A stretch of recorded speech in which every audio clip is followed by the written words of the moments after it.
One day in September 2023, 18-year-old Quadri Salami was learning barbing skills at his master's shop in Abeokuta, Ogun State, Nigeria. As they were working that day, worshippers of Osun, a traditional deity, passed by the shop and began blessing everyone inside. Ahmed, who was the shop owner, gave them money to appreciate their prayers. Quadri also gave them something. The worshippers were about to leave when they suddenly stopped and turned back. They asked who owned the shop, and Ahmed identified himself.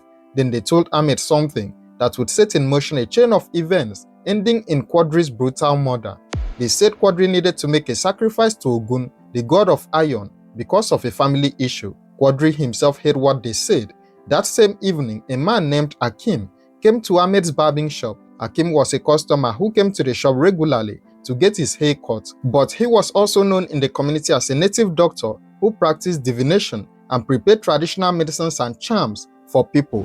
Ahmed told Akim about what the Osun worshippers had said regarding Quadri needing to make a sacrifice to Ogun. Akim listened carefully and told Ahmed that he would go home and make findings about it through his spiritual methods. Later, when Ahmed called Akim to ask what he thought, Akim confirmed that they should do what the worshippers had instructed. Akim prescribed that the sacrifice would require a chicken, palm oil and alcohol. Quadri paid for all the items needed for the ritual. 2 days later, Quadri and Ahmed went to Akim's house so he could perform the required rites. The ceremony did not take long. They spent less than an hour at Akim's place before returning to the barbing shop. This was how Quadri first met Akim and how their relationship began. It seemed like a normal introduction through his barbing master to a traditional spiritual practitioner.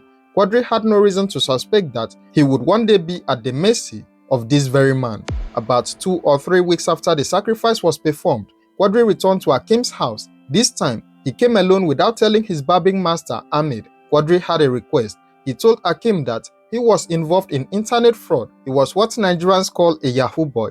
He said he was scamming foreigners online, but was not making enough money from his activities. He wanted Akim to prepare a fortune soup for him that would make him more successful in his activities. Akim agreed to help. He prepared what he called an ashina soup using lizard, herbs, and a candle. He stuffed the candle in the middle of the soup. When Quadri came to collect it in October, Akim instructed him to light the candle and then bathe with the soup in Akim's backyard. Quadri followed these instructions, hoping the spiritual bath would bring him the financial success he so desired. But unfortunately, the charm did not work. Quadri came back to Akim and complained that his internet fraud business had not picked up as he had wanted.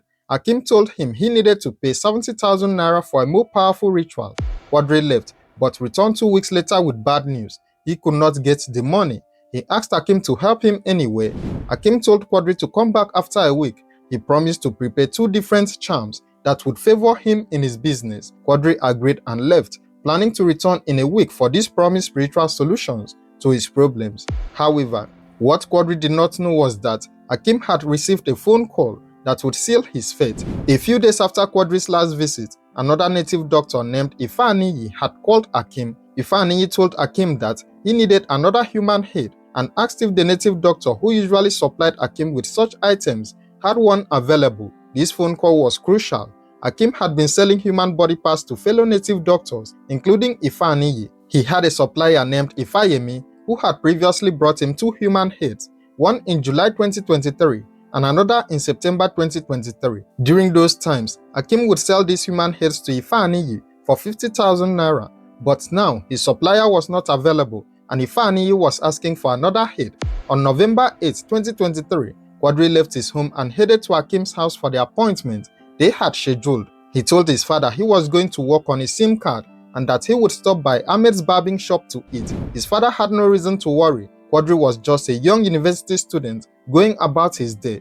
When Quadri arrived at Akim's house around 3 p.m., Akim's wife and children were not at home. Akim gave Quadri a prepared soup and told him to go have a spiritual bath in the backyard. Quadri went to the backyard to follow the instructions. As he was bathing, Akim quietly crept into the backyard from the side. He used a machete to strike Quadri on the neck from behind. Quadri fell down immediately and Akim proceeded to sever his head completely from his body.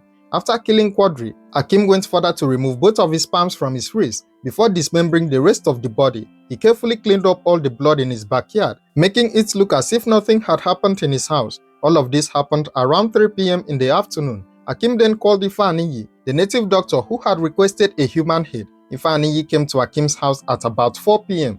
Akim handed him Quadri's severed head and one palm and got 130,000 naira in total, 100,000 naira for the head and 30,000 naira for the palm. The money was transferred into Akim's bank account. Ifeanyi did not know that Akim had just murdered someone to get these body parts. He believed Akim when he was told the body had been freshly exhumed from a grave. To hide evidence of his crime, Akim burnt Quadri's clothes. He threw away Quadri's footwear, though investigators would later find one shoe not too far from his house. He also disposed of Quadri's phone. As for the remaining body parts, Akim put them in a plastic bucket, soaked them in alcohol to preserve them, and buried the bucket in a shallow grave. He planned to use these parts later for rituals or to sell them to other buyers. When days passed and Quadri did not return home, his family became worried. Quadri's father went to Ahmed's barbing shop to ask if Ahmed had seen his son. Ahmed was surprised by the question. He told Quadri's father that the last time he saw the boy, Quadri had said he was going back to school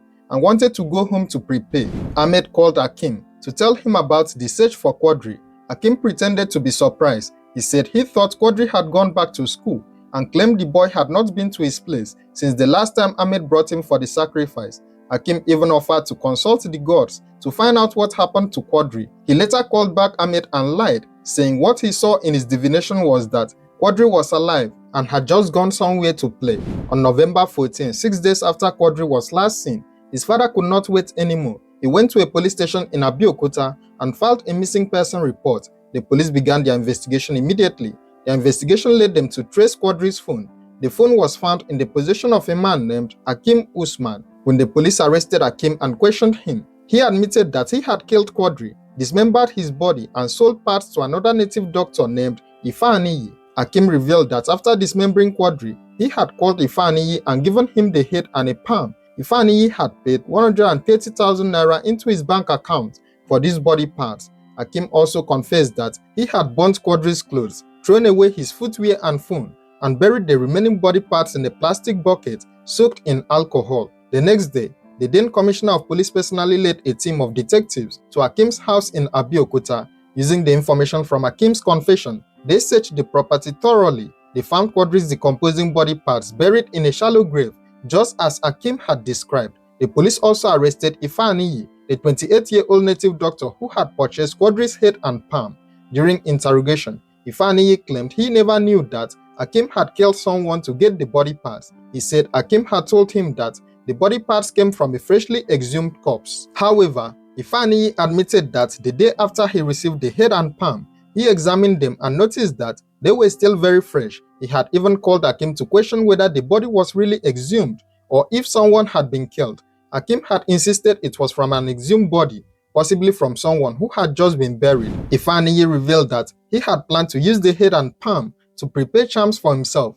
He said he would burn the body parts along with a turtle, a specific bed, alligator pepper, and certain herbs until they became powder. He would then mix this powder with native soap to bathe with, believing it would open ways for success in his life. However, he was arrested before he could use any of the charms. This is the craziest part. Both Akim and Ifeanyi confessed that they had not been taught to use human body parts during their traditional training. They admitted that they learned about using human heads and other body parts from Facebook groups where ritualists shared information about various rituals and sacrifices.